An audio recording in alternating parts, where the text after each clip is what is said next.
들어보신 분들이 계실 것 같은데요. 유럽의 관광 명소 중 산티아고로 가는 순례길이 있습니다. 이 순례길은 프랑스 남부 국경 도시에서 스페인 동북쪽에 위치한 사도 야고보의 무덤이 있는 교회로 알려진 산티아고 데 콤포스텔라까지 가는 약 800km, 500마일에 이르는 길고도 아름다운 길인데요. 스페니쉬로 산티아고가 예수님의 제자 야고보의 이름이기에 엘 까미노 데 산티아고, 산티아고로 가는 길로 명명된 순례길입니다.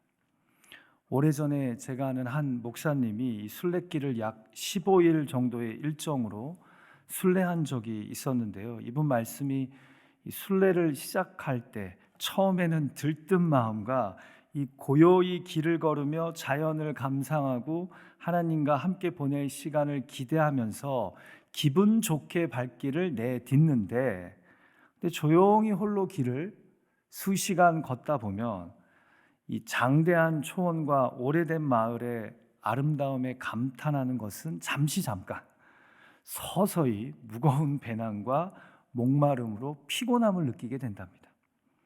그렇게 한 2, 3일 동안은요, 묵상과 아름다움은 온데간데 없고 그냥 순례길의 외로움과 버거움만이 밀려온답니다. 그런데 신기하게도 한 2, 3일, 3, 4일을 지나고 나면요, 이 순례길이 익숙해지면서 주님과의 사뭇 진지한 대화가 시작된답니다. 하나님이 창조하신 산을 보고 강을 지나고 울창한 숲을 보면서 그분 표현을 빌리자면 미친 사람처럼 혼자 주님과 대화한답니다. 그렇게 힘들지만 묵상의 길, 순례의 길을 주님만 바라보고 생각하며 계속 걸어간다는 거죠. 오래전 중세시대 사람들이 이런 말을 했다고 하죠. 여행객은 요구하고 순례객은 감사한다. 그렇죠. 여행자는 보고 즐기기를 원하기 때문에, 또 내가 비용을 지불했기 때문에 패키지로 가든 자유여행으로 가든 계속해서 무엇인가를 기대하고 요구합니다. 그리고 그 기대에 못 미칠 때 불평하죠. 그런데 인생을 여행이 아닌 순례로 생각하는 사람은요, 자신이 만나는 모든 현실에 그냥 감사하며 그 길을 걸어갑니다. 목적지가 있는 순례이기 때문입니다.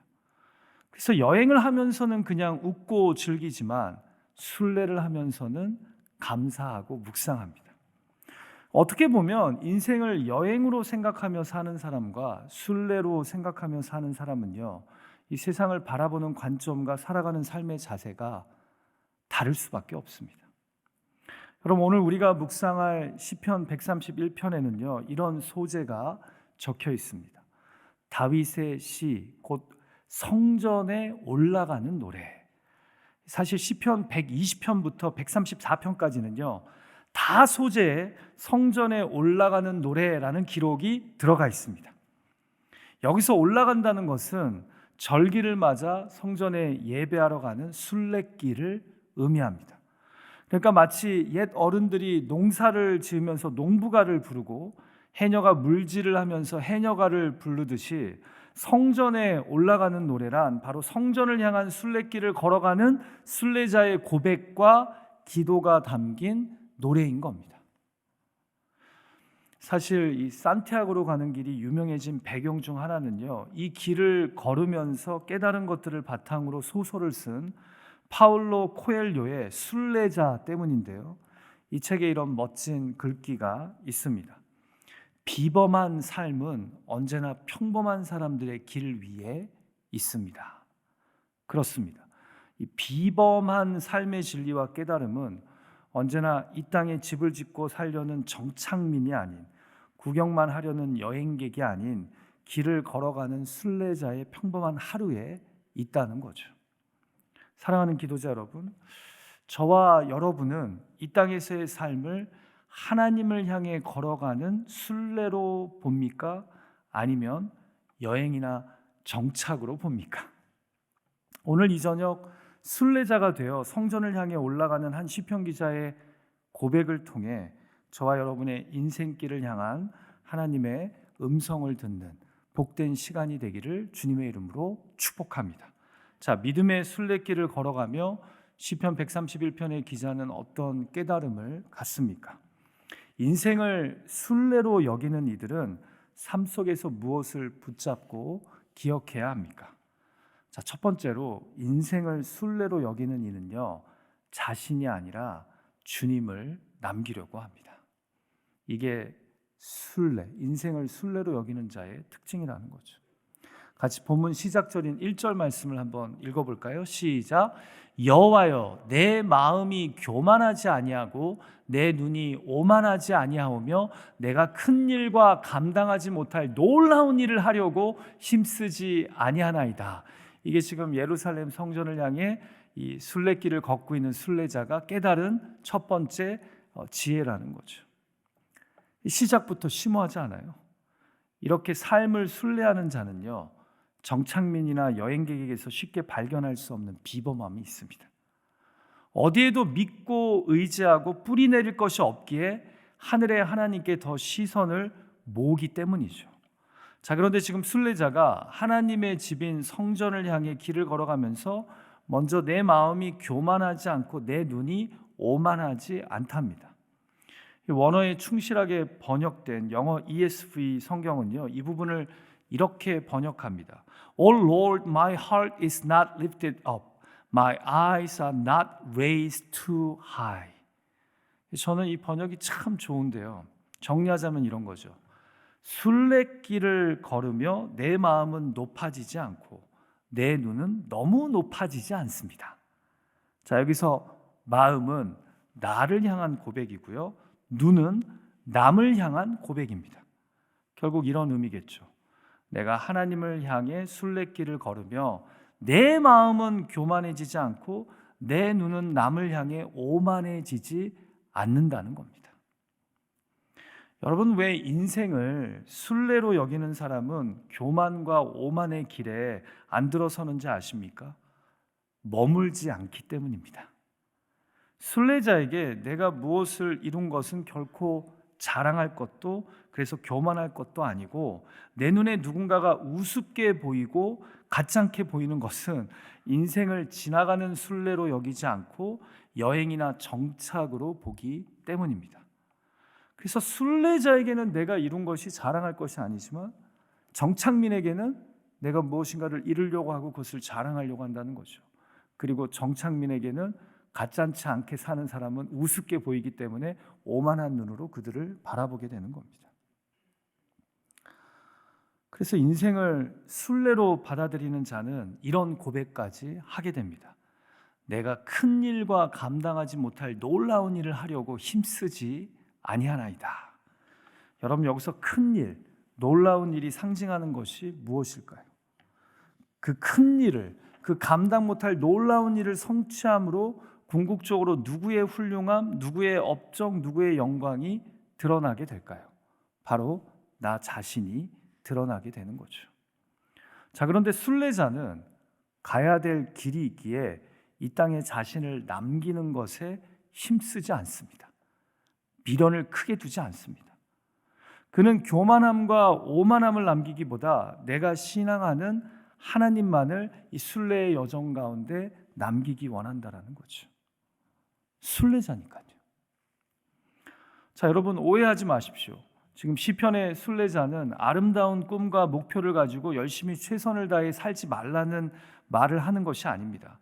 본문도 자세히 보시면 내가 큰 일과 놀라운 일을 하려고 힘쓰지 아니하나이다. 곧 애를 쓰며 바동바동되지 않겠다고 하지 않습니까? 지금 순례자는요, 허락된 삶에 최선을 다하되 그 일을 이루려고 도끼를 세우며 거기에 빠져들지는 않겠다는 겁니다. 내 하나님의 백성이라는 그 순례자라는 정체성을 잃으면서까지 거기에 몰입하며 난리치지는 않겠다는 겁니다. 왜요? 나는 정착민이 아니라 순례자이기 때문입니다. 그래서 내 인생길에 내가 아니라 주님이 남겨지는 것이 중요하기 때문입니다. 여러분, 다윗의 일생을 기록한 사무엘상하를 볼 때 우리는 다윗이 이런 순례자의 길을 걷고자 고심했음을 엿볼 수 있습니다. 그는 자신을 죽이려고 혈안이 된 사울을 오히려 죽이고 이스라엘의 왕이 될 수 있는 절호의 기회가 2번이나 있었음에도 그때마다 자신이 아닌 하나님을 남기려고 이 크고 놀라운 야망에 요동하지 않습니다. 또 사무엘하 16장에서도 아들 압살롬의 반란으로 인해 초라하고 비참한 피난길을 걸으면서도 교만한 마음, 오만한 눈을 내려놓고 오히려 하나님 앞에서 스스로를 돌아봅니다. 그는 인생을 순례라고 여겼던 자라는 거죠. 오늘 바나바 남성교회 헌신 기도회로 모였는데요. 이 바나바 선교회가 주로 5, 60대 분들이 주축인 이 남성교회입니다. 근데 제가 목회를 하면서 보니까요, 남자가 5, 60대가 되면 빠지게 되는 유혹이 있는 것 같습니다. 40대 때는 잘 안 그랬는데 이 5, 60대가 되면 자꾸 자신을 좀 남기려는 명예와 대우의 유혹을 받게 되는 것 같습니다. 그래서 일터에서도, 관계 속에서도, 심지어는 교회에서도 뭔가 나를 남기고 싶은 유혹을 받습니다. 이전에는 잘 안 그랬는데 말입니다. 저희 교회 남성교회가 그렇다는 게 아니라 어디 저기 딴 교회 어디서는 그런 것 같더라고요. 그러니까 인생이 순례임을 잊고 그 무언가 업적을, 인정을 내 커리어에, 내 일터에, 내가 신앙생활하는 교회에 남기고 싶어하는 유혹이 찾아온다는 거죠. 자, 그런데 이것이 비단 5, 60대 남자만의 이야기일까요? 이민교회 안에서 순례의 길을 걸으려고 하기보다 영광과 명예의 길을 닦으려는 분들이 있습니다. 그래서 직분을 명예직으로 생각하고 섬김보다 권위를 앞세웁니다. 주님의 이름을 남기는 것보다 나를 남기려고 하다가 교만한 마음, 오만한 눈에 빠집니다. 이게 다 순례자의 영성보다 정착민의 영성을 갖고 있기 때문입니다. 여기가 내가 평생 살 곳. 순례자는 계속 이동을 하잖아요. 목적지를 향해. 그러니까 교만한 마음과 오만한 눈에 빠질 겨를이 없어요. 미련이 없으니까요. 여러분, 어떤 목사는 자신을 남기기 위해 목회를 합니다. 예수가 보여지고 예수가 드러나고 예수가 전해지는 것이 목회인데 교회당 건물을 자랑하고 예배 참석 숫자와 예산을 이야기하며 나를 드러내려고 목회합니다. 그래서 교회가 작고 모인 예배자의 숫자가 적으면 자신이 초라하다고 생각합니다. 여기 어디에도 순례자의 영성은 없는 거죠. 오직 거주민의 영성만이 있는 겁니다. 이것이 우리들의 이 땅을 살아가는 삶에서의 모습일 수 있다는 거죠. 인생이 순례라는 것을 잊고 정착이고 여행이라고 생각하기 때문에. 그래서 오늘 본문 1절 말씀을요, 메시지 성경은 이렇게 멋지게 의역합니다. 제가 읽어드립니다. 하나님, 나는 대장이 되려고 애쓰지 않습니다. 으뜸이 되고 싶지도 않습니다. 남의 일에 참견하지 않았고 거창하고 허황된 꿈을 꾸지도 않았습니다. 이게 내가 인생을 순례로 여기며 갖고 있었던 마음가짐이라는 거죠. 사랑하는 바나바 남성교회 회원 여러분, 부디 교회에서 봉사하시면서 서로 섬기고 동역하시면서 나를 남기려고 하기보다 주님을 남기는 여러분들이 되시기를 주님의 이름으로 축복합니다. 사랑하는 기도자 여러분, 삶 속에서 순례자의 영성을 가지고 부디 교만한 마음과 오만한 눈을 멀리 하십시오. 가정과 일터 교회에서 대장이 되려고, 으뜸이 되려고, 나를 남기려고 애쓰지 마십시오.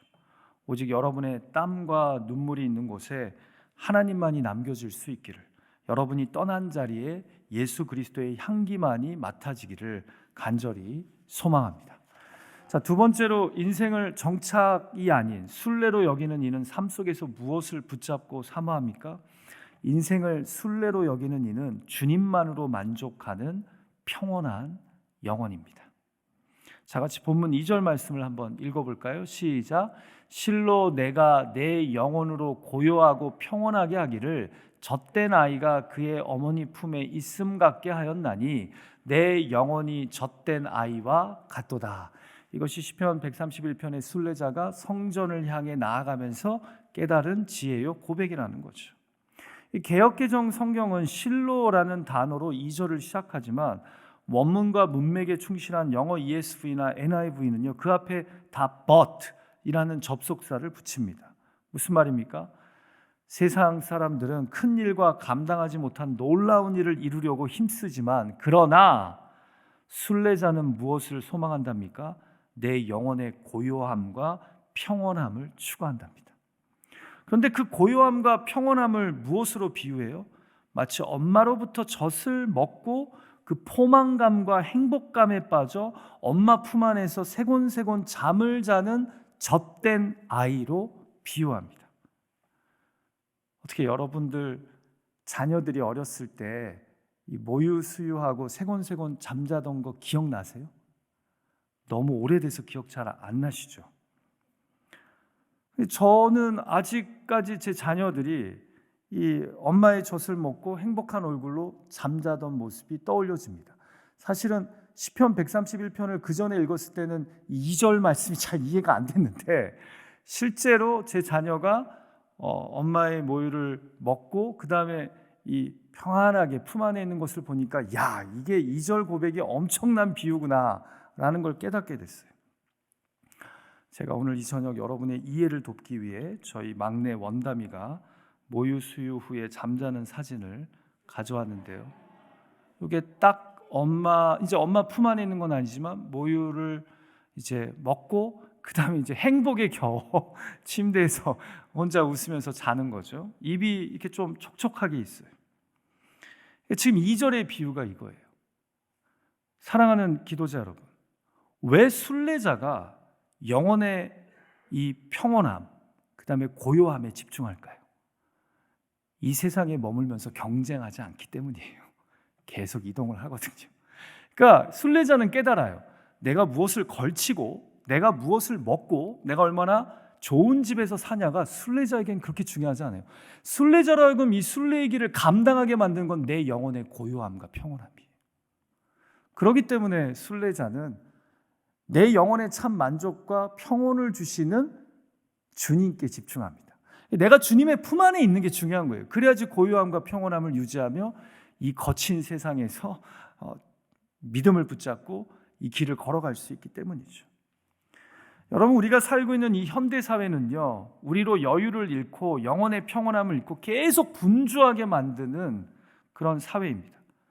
자본주의 사회 속에서 소위 성공했다는 사람이 되기 위해, 소비주의 시대에서 제법 괜찮게 먹고 소비하기 위해 끊임없이 우리로 하여금 일하게 만듭니다. 돈을 벌어야 된다 이거죠. 그래야지 네 삶이 괜찮아진다, 잘 살게 된다라고 유혹하면서요. 그래서 현대인들은 지금까지 문명을 이룬 그 어떤 시대의 사람들보다 넉넉하고 편한 삶을 살고 있는데 뜻밖에도 그 영혼은 피폐합니다. 왜냐하면 육은 계속해서 채워지고 가꿔지는데 영혼을 채우지도 않고 가꾸지도 않기 때문입니다. 그래서 소유한 집과 차, 입는 옷과 먹는 음식은 넉넉하고 화려한데 이상하게 영혼은 점점 더 어두워져 갑니다. 저는 우리 인생이 순례임을 깨닫고 우리의 외면을 가꾸고 누리고 소유하는 것에 집착하기보다 우리 영혼의 평온함을 소중하게 여기고 관리하는 순례자들이 되시기를 주님의 이름으로 축복합니다.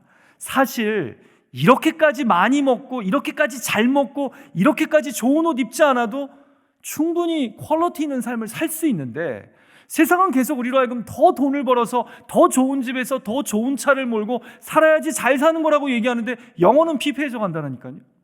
그래서 요즘 유행하는 게 심플 라이프잖아요. 단순한 삶. 근데 그 안에 오히려 주님의 품 안에서 영혼이 고요하고 영혼이 평온한 것이 더 잘 사는 길이라는 거죠. 근데 이 깨달음을 순례자는 빨리 붙잡아요. 근데 정착민은, 여행객은 이걸 자꾸 놓친단 말이에요. 그리고 또 바삐 쫓겨 삽니다. 그리고 또 내 영혼을 가꾸고 관리하는 일을 소홀히 여긴다는 거죠. 그래서 시편 기자는 얘기하는 거예요. 내가 내 영혼의 평온함과 고요함에 집중하는데 그렇게 하려면 누구를 가까이 해야 된다는 거예요? 주님의 임재를, 주님과 함께하는 시간을 사모해야 된다는 거예요. 그것을 엄마의 품 안에 젖된 아이가 세곤세곤 잠자는 것과 비유한 거죠. 여기서 엄마는 누구를 상징하는 거예요? 하나님을 상징하는 거죠. 여러분, 사실 믿음의 순례자인 다윗도 이것을 깨달은 이가 아니었을까요? 그래서 실제로 다윗의 삶에 숱한 위기와 역경이 찾아왔지만 그는 주님 품 안에 젖된 아이와 같이 영적인 평안함과 고요함을 유지하면서 인생의 광야길을 헤쳐왔습니다. 다윗의 삶의 키는요, 돈, 권력, 명예에 있지 않았고 바로 주님으로만 만족하는 그 영혼의 고요함과 평온함이 있었다라는 거죠. 그것 때문에 인생 역경을 감당할 수 있었고 헤쳐갈 수 있었던 겁니다. 우리는 시편에서 이런 다윗의 고백들을 적지 않게 발견해요. 시편 34편 8절에서 살기 위해 블레셋 왕 앞에서 미친 척하며 쫓겨나는 가운데서도 그 비참한 현실 가운데서도 다윗은 이런 고백을 남깁니다. 너희는 여호와의 선하심을 맛보아 알지어다. 그에게 피하는 자는 복이 있도다. 이 영혼의 고요함과 평온함이 있지 않고서는 그런 비참한 상황에서 나올 수 없는 고백이죠. 비록 내가 비참한 가운데 있어도 내 영혼과 내 심령이 주님의 임재 안에 잠겨 있기 때문에 이런 고백을 할 수 있는 거예요. 시편 63편 3절에서 사울 왕을 피해 유다 광야에서 도망다니면서도 그는 또한 이런 고백을 합니다. 주의 인자하심이 생명보다 나음으로 내 입술이 주를 찬양할 것이라. 원수의 대적에 의해서 쫓김을 당하고 도망치면서도 나는 주의 인자하심, 헤세드, 은혜에 사로잡혀 지금 살고 있다라고 고백할 수 있는 것, 영원히 고요하고 평온하기 때문이죠. 목사로서 제가 제일 한심해 보일 때가 고요함과 평안함을 잃을 때입니다. 왠지 모르게 그건 목사답지 않다는 생각이 들어요. 근데 성도도 마찬가지예요. 우리가 영적 고요함과 평온함을 잃고 있다면 과연 우리가 그리스도인이 맞나? 우리는 주님을 모르는 자들이 가질 수 없는 그 영적인 충만함, 그 내면에 풍성한 평온이 있어야 되지 않나? 그것은 주님을 예배하는 자, 주님을 만나는 자가 누릴 수 있는 것인데. 사랑하는 기도자 여러분, 인생이 순례인 사람은 영혼의 평온함을 소중하게 여깁니다. 왜 사람들이 굳이 돈을 들여 산티아고로 가는 이 순례길의 순례자가 되는 걸까요? 하나님만이 주시는 내면의 고요함과 평온함을 이 세상 가운데 잃어버렸기 때문입니다. 자신의 흐트러진 삶, 방황하는 인생의 의미를 찾고자 이들이 산티아고로 가는 순례길에 참여하려고 하는 거 아닐까요? 우리도 마찬가지입니다. 팬데믹의 폭풍으로 인해 하나님과 우리의 관계가 흐트러졌다면 우리는 다시 주님의 임재를 사모해야 합니다. 주님의 품 안에서 젖된 아이가 고요하고 평온한 삶을 살아가듯 나의 삶이 주님만으로 만족하고 그 영혼의 만족으로 살아가는 순례자가 되어야 할 줄 믿습니다. 부디 인생이 여행이나 정착이 아닌 순례임을 기억하며 주님의 임재를 사모함으로 내 영혼의 고요함과 평온함을 회복할 수 있는 저와 여러분이 되기를, 오늘 그것을 결단하고 의탁하는 기도의 시간이 되기를 주님의 이름으로 축복합니다. 자, 마지막 세 번째로 인생을 순례로 여기는 이는 어떻게 삶을 살아갑니까? 인생을 순례로 여기는 이는 주님께만 소망을 두며 걸어가는 자입니다. 같이 본문 마지막 3절 말씀 읽을까요? 시작. 이스라엘아, 지금부터 영원까지 여호와를 바랄지어다. 사실 히브리어 어순을 보면 시편 기자의 강조점이 어디에 있는지 좀 더 선명하게 알 수 있습니다. 히브리어 어순대로 번역하면 이렇습니다. 바라라 오 이스라엘아, 여호와를 지금부터 영원까지. 주님을 바라랍니다. 여호와 하나님을 바라랍니다. 여기 사용된 히브리어 동사는 사실 기다리라는 뜻이 더 강조된 바람입니다. 여러분, 바란다는 것은 기다린다는 뜻이 포함되어 있죠. 그러니까 순례자는요, 이 순례길이 만만치 않아요. 근데 그때마다 여호와의 성전에 계신 하나님을 바라면서, 기다리면서, 그분을 만날 날을 소망하면서 이 길을 걸어가고 있다는 거죠. 그래서 메시지 성경은 이런 동사의 의미를 살려서 시적으로 3절을 번역합니다. 이스라엘아, 하나님을 기다려라. 희망을 품고 기다려라. 희망을 가져라. 언제나 희망을 품어라. 이것이 인생을 순례로 하는 자가 길을 걸어가면서 깨닫게 되는 거죠. 나로 하여금 이 순례와 같은 인생길을 걸어가게 만드는 이는 누구라는 거예요? 주님이라는 거죠. 주님을 소망하는 것. 그것이 이것을 완주하게 만든다라는 거죠. 제가 아까 설교를 시작하면서 산티아고로 가는 순례길에 참여했던 한 목사님의 이야기를 나눴잖아요. 이분이 또 저랑 대화 나누면서 이런 말씀을 하시더라고요. 순례길을 걷다 보면 발도 아프고 이 물집이 잡히기 시작하고 고단하답니다. 그런데 그 길을 서서히 주님과 함께 걸으면서 주님께만 소망을 두고 걷게 된답니다. 왜요? 힘드니까죠.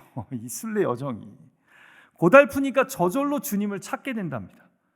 그러면서 또 걸어가고 인내하다가 또 걷다가 힘들면 좀 쉬고 그리고는 다시 주님을 붙잡고 소망하며 이 순례의 길을 걷게 된답니다. 자연스럽게 순례자는 누구를 바라며 무엇을 기다리게 됩니까? 주님을 바라며 목적지인 그 산티아고의 그 교회를 기대하게 됩니다. 그러다가 마지막 야고보의 무덤교회에 가까워지면 그때 이런 마음이 든답니다. 돌아보니까 이 15일의 순례길은 나 혼자 걸은 것이 아니라 주님과 대화하고 주님을 소망하며 주님과 함께 걸었구나 라는 깨달음이 온다라는 거죠. 이게 딱 우리의 인생하고 똑같지 않나요? 사랑하는 기도자 여러분, 요즘 저희 교회에 사랑하는 가족을 떠나보낸 지체들의 소식이 계속 들려옵니다. 너무나 안타깝고 황망한 경우도 많습니다. 그럼에도 사랑하는 가족을 떠나보내는 지체들을 보면서 우리 마음 한편에 드는 생각은 우리도 언젠가는 이 세상에서의 순례를 끝내고 다 저 하늘 고향으로 가게 된다는 거죠. 그곳이 우리의 목적지잖아요. 그런데 그 목적지까지 순례길을 걸어가려면 우리가 꼭 붙잡고 사모하고 소망해야 되는 분이 있어요. 그게 누구예요? 우리 구주 예수 그리스도. 그분을 붙잡고 소망하며 이 순례길을 완주할 수 있고 마지막에 그분의 십자가 대속의 은혜를 붙잡고 하나님을 만나게 되겠죠. 말씀을 마치겠습니다. 인생은 순례입니다. 그 순례길을 걸으면서 때때로 인생의 광야가 목마른 사막이 찾아올 때 시편 131편 3절 말씀 잊지 말고 붙잡읍시다.